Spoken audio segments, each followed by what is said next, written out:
വയലാർ എഴുതിയ മുറിയിലിരുന്നാണ് ഈ പാട്ട് അതെ, അങ്ങനെ ഒരു പാട്ട് എഴുതിയിട്ടുണ്ട് ഞാൻ.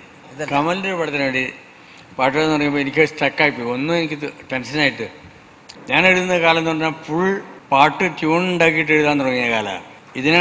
ഇതിനെ ഞാൻ അതിജീവിക്കുകയാണ്.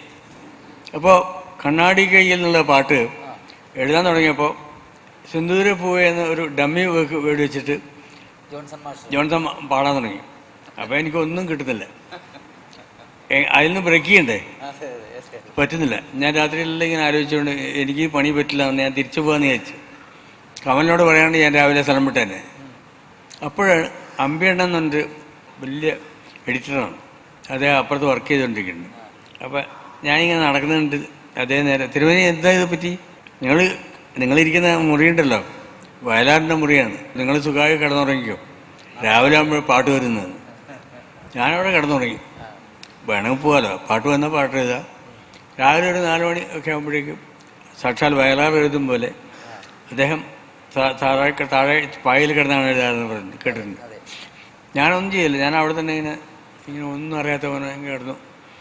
4 മണിയാകുമ്പോൾ ഞാൻ ഉണർന്നു. പല്ലവി ഫുള്ളങ്ങ് എഴുതി. കണ്ണാടി കയ്യിൽ കല്യാണം കണ്ടോ കാക്കാത്തിക്കിളി എന്നാൽ എന്നെ പറ്റി തന്നെയാണത്. ഞാൻ കണ്ണാടി എന്നാണ് എൻ്റെ ഇല്ല പേര്. അങ്ങനെ എത്തുമ്പോൾ അത് എഴുതിയപ്പോൾ അമ്മ ബാക്കിയൊക്കെ എഴുതി തന്നു. ജോൺസൺ വരുമ്പോൾ പാട്ടൊക്കെ റെഡി. കമലിനോട് ഞാൻ വിളിച്ച് പറഞ്ഞു, കമലെ പാട്ടൊക്കെ റെഡി തന്നു. അതെയാ, എന്നാ ശരി തന്നു. അവർ രണ്ടുപേരും കൂടി വന്നു, പാട്ട് ഓക്കെ ആയി. ഉച്ചയാകുമ്പോൾ ചിത്രം ഒന്ന് പാടി.